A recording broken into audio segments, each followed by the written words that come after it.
ಪಾಕಿಸ್ತಾನದಲ್ಲಿ ನಡೆಯುತ್ತಿರುವ ದೊಡ್ಡ ಧಾರ್ಮಿಕ ಮೆರವಣಿಗೆಗಳ ಹಿನ್ನೆಲೆಯಲ್ಲಿ ಭದ್ರತಾ ಪರಿಸ್ಥಿತಿ ಗಂಭೀರವಾಗಿರೋದ್ರಿಂದ ಯುಎಸ್ ಎಂಬಸಿ ಇಸ್ಲಾಮಾಬಾದ್ ಮಹತ್ವದ ಭದ್ರತಾ ಎಚ್ಚರಿಕೆಯನ್ನು ಹೊರಡಿಸಿದೆ. ಅದೇನಪ್ಪಾ ಅಂತ ಹೇಳಿದ್ರೆ, ಪಾಕಿಸ್ತಾನದ ವಿವಿಧ ನಗರಗಳಲ್ಲಿ ನಡೆಯಲಿರುವ ಈ ಮೆರವಣಿಗೆಯಲ್ಲಿ ಅಸಮಾಧಾನ, ಗಲಭೆಗಳು ಸಂಭವಿಸಬಹುದು. ಅಮೆರಿಕದ ಸಿಬ್ಬಂದಿಗಳು ಅಥವಾ ಅಮೆರಿಕದ ನಾಗರಿಕರು ಅಲ್ಲಿ ಚಲನವಲನವನ್ನ ತಾತ್ಕಾಲಿಕವಾಗಿ ನಿರ್ಬಂಧಿಸಬೇಕು ಎಂದು ಎಚ್ಚರಿಕೆಯನ್ನ ನೀಡಲಾಗಿದೆ. ಅಧಿಕೃತ ಪ್ರಕಟಣೆಯ ಪ್ರಕಾರ ಪಾಕಿಸ್ತಾನದ ರಾಜಧಾನಿ ಇಸ್ಲಾಮಾಬಾದ್ನಲ್ಲಿರುವ ಅಮೆರಿಕದ ರಾಯಭಾರಿ ಕಚೇರಿ ಹಾಗೂ ಲಾಹೋರ್, ಕರಾಚಿ ಮತ್ತು ಪೇಶ್ವರ್ ನಗರಗಳಲ್ಲಿ ಇರುವ ಅಮೆರಿಕ ಕೌನ್ಸಿಲೇಟ್ ಕಚೇರಿಗಳು ಪರಿಸ್ಥಿತಿಯನ್ನು ನಿಕಟವಾಗಿ ಗಮನಿಸುತ್ತಿದೆ.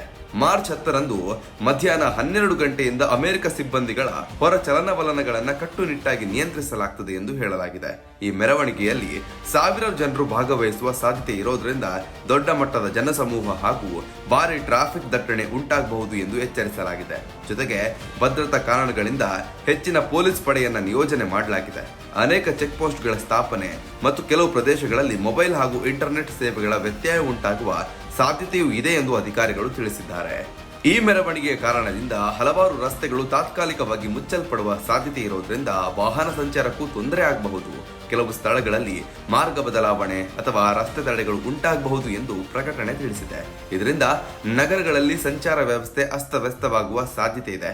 ಅಮೆರಿಕ ಅಧಿಕಾರಿಗಳು ತಮ್ಮ ದೇಶದ ನಾಗರಿಕರಿಗೆ ವಿಶೇಷ ಎಚ್ಚರಿಕೆ ನೀಡಿದ್ದು, ದೊಡ್ಡ ಗುಂಪುಗಳು ಸೇರುವ ಸ್ಥಳಗಳನ್ನು ತಪ್ಪಿಸಲು ಸಲಹೆಯನ್ನು ನೀಡಿದ್ದಾರೆ. ಜೊತೆಗೆ ಸುತ್ತಮುತ್ತಲಿನ ಪರಿಸ್ಥಿತಿಯನ್ನ ಗಮನದಲ್ಲಿಟ್ಟುಕೊಂಡು ಎಚ್ಚರಿಕೆಯಿಂದ ವರ್ತಿಸಬೇಕು ಎಂದು ಅಮೆರಿಕ ಅಧಿಕಾರಿಗಳು ಅಮೆರಿಕ ನಾಗರಿಕರಿಗೆ ತಿಳಿಸಿದ್ದಾರೆ. ದೊಡ್ಡ ಸಭೆಗಳು ಅಥವಾ ಮೆರವಣಿಗೆಗಳು ಯಾವಾಗ ಬೇಕಾದರೂ ಹಿಂಸಾತ್ಮಕವಾಗಿ ಮಾರ್ಪಡಬಹುದು ಎಂಬ ಕಾರಣದಿಂದ ಹೆಚ್ಚಿನ ಎಚ್ಚರಿಕೆ ಅಗತ್ಯ ಎಂದು ಹೇಳಲಾಗಿದೆ.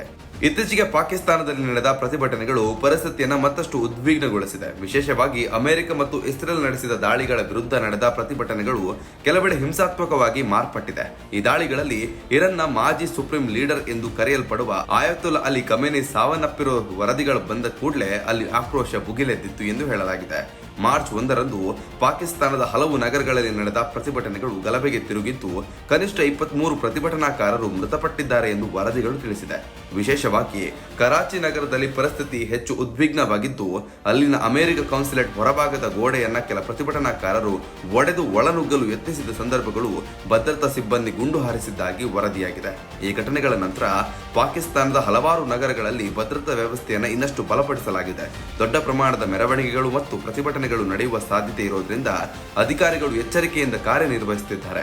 ಜಾಗತಿಕ ರಾಜಕೀಯ ಉದ್ವಿಗ್ನತೆಯ ಪರಿಣಾಮವಾಗಿ ಸ್ಥಳೀಯ ಮಟ್ಟದಲ್ಲೂ ಪರಿಸ್ಥಿತಿ ಸೂಕ್ಷ್ಮವಾಗಿರೋದ್ರಿಂದ ಹೆಚ್ಚಿನ ಭದ್ರತಾ ಕ್ರಮವನ್ನು ಕೈಗೊಳ್ಳಲಾಗಿದೆ.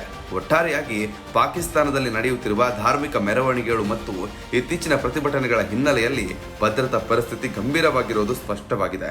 ಈ ಕಾರಣದಿಂದ ಅಮೆರಿಕ ರಾಯಭಾರ ಕಚೇರಿ ತನ್ನ ಸಿಬ್ಬಂದಿ ಮತ್ತು ನಾಗರಿಕರಿಗೆ ಎಚ್ಚರಿಕೆ ನೀಡಿದ್ದು, ದೊಡ್ಡ ಗುಂಪುಗಳಿಂದ ದೂರವಿರಲು ಸಲಹೆಯನ್ನು ನೀಡಿದ್ದಾರೆ.